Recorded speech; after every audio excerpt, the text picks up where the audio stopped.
Welcome to this explainer on the evolution of Western art music, a chronological movement guide. We are diving headfirst into a fascinating 1,500-year journey through Western art music. We're going to trace the path of musical history and see exactly how each era, powerfully and sometimes violently, reacted against the one right before it. It functions a lot like a giant cultural pendulum, just swinging back and forth across the centuries. Here's our roadmap for the journey. We'll be hitting the medieval and Renaissance foundations, the ornate Baroque era, the balanced classical period, emotion in the Romantic era, and finally, modern and postmodern fragments. Let's get right into it. Part 1. Medieval and Renaissance, the foundations of music. This foundational period stretches across a massive span of time, from roughly 500 CE all the way to 1600 CE. To put that into perspective, this single era spans more time than all the other musical periods we're going to talk about combined. Now, because the Catholic Church was the absolute dominant force during the Middle Ages, sacred music was by far the most prevalent. This long, sweeping era really serves as the bedrock for absolutely everything that follows in Western music. So for centuries, music was essentially just Gregorian chant, one single, unaccompanied melodic line. Pretty simple, right?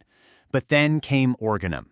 In the 12th century, the Notre Dame school in Paris started adding parallel or contrary accompanying voices to those existing chants. It was a real game changer.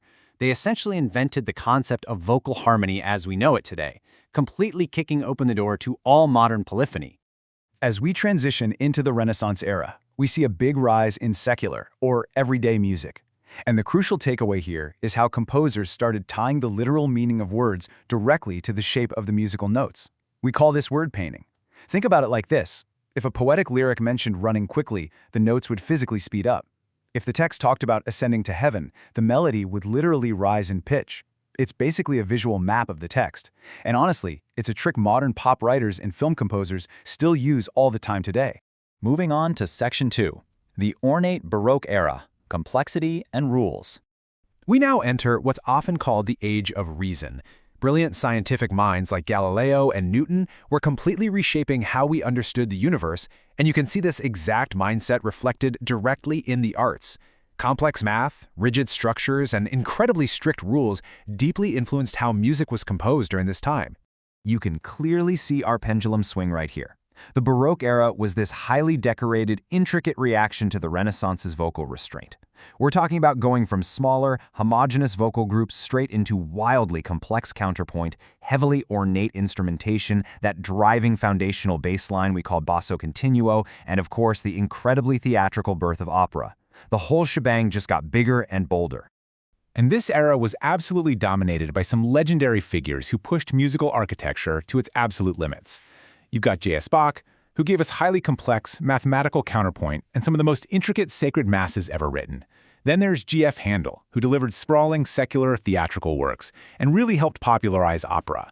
And we can't forget Antonio Vivaldi, who pushed the boundaries of instrumental virtuosity by developing the concerto. Section 3. The balanced classical period, reason and elegance.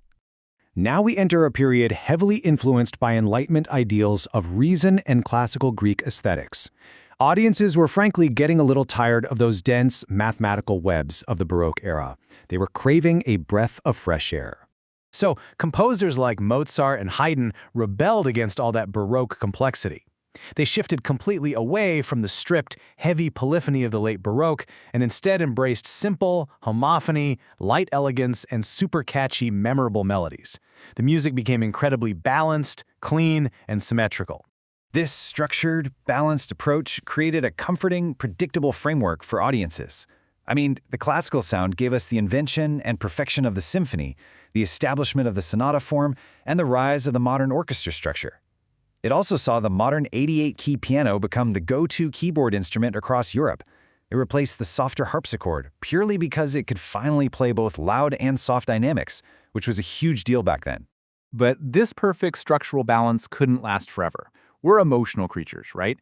And we start to see the very first cracks in these strict rules with a late 18th century movement called Sturm und Drang, which translates to storm and stress. This movement briefly interrupted the pristine balance of the classical period with sudden, chaotic bursts of emotion, darker minor keys, and dramatic dynamic shifts. It was completely foreshadowing a massive cultural shift that was looming just on the horizon. Which brings us to Section 4, Romantic Era Emotion, Individualism. The English poet William Wordsworth once wrote that art is the spontaneous overflow of powerful feelings, and musicians of this era took that philosophy to heart. Driven by the geopolitical turmoil of the French Revolution, they essentially decided that intense human emotion, deep sorrows, and passionate love were far, far more important than achieving structural perfection. Throughout this century, music expanded massively in scale. It became a powerful tool to express intense national pride, with composers deliberately weaving local folk melodies right into their work. We also see the rise of programmatic music. Think of these as essentially the very first movie soundtracks, epic pieces designed to tell a specific narrative story without using a single word. To achieve this deep level of emotion, every single musical tool was amplified. Melodies became lyrical with much wider leaps. Orchestras became absolutely massive, introducing brand new brass instruments thanks to the Industrial Revolution. Performers started using rubato, intentionally speeding up and slowing down the tempo to add emotional weight. And composers began leaning into highly dissonant harmonies, purposely delaying musical resolution just to keep the listener in a state of restless longing. It's all about the drama. Let's actually look at a specific dramatic example of this. Franz Schubert's art song, The Erlking, written in 1815, brilliantly uses just the piano and a voice to tell a terrifying supernatural story. First, the piano plays these incredibly fast triplet octaves to mimic the urgency of a running horse. Next, the solitary singer shifts their vocal range back and forth to portray four distinct characters: a narrator, a frantic father, a terrified son, and the supernatural Erlking himself. Finally, the song ends in a sudden, highly dissonant halt to represent the child's tragic death. It is just pure, emotional storytelling. Section 5, Modern and Postmodern, a Fragmented Era. As the world plunged into the industrial anxieties and massive global wars of the 20th century, those lush, beautiful romantic melodies completely shattered. In this final era, music moves entirely away from simple entertainment and fractures into high art and radical experimentation. For the first time, there is no longer a single dominant style of Western music. Reacting to the ugliness and anxiety of the modern world, composers like Arnold Schoenberg broke the most fundamental rule of Western music: the need for a home key.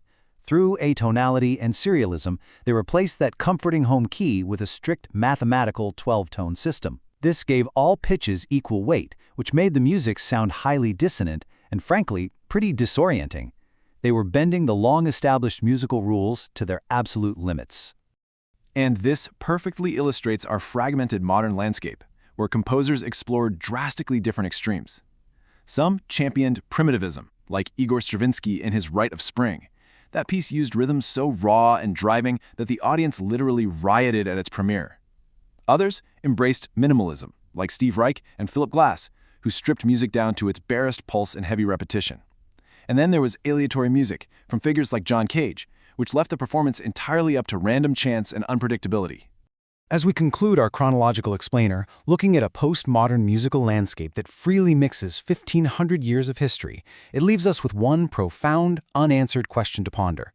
If modern music can be a mathematical 12-tone formula, a recording of everyday industrial noises manipulated on magnetic tape, or completely random chance dictated by a roll of the dice, how do we actually define what music is today? It's a fascinating thought to keep in mind the next time you put on a pair of headphones to listen to the latest step in this ongoing musical evolution.